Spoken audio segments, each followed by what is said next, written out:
Welcome to DelphStack. Today, we will fix the issue where you could not start Valorant.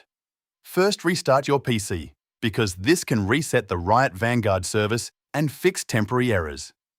Next, right-click the Valorant shortcut and open Properties, then go to Compatibility tab and enable Run this program as administrator, then apply changes.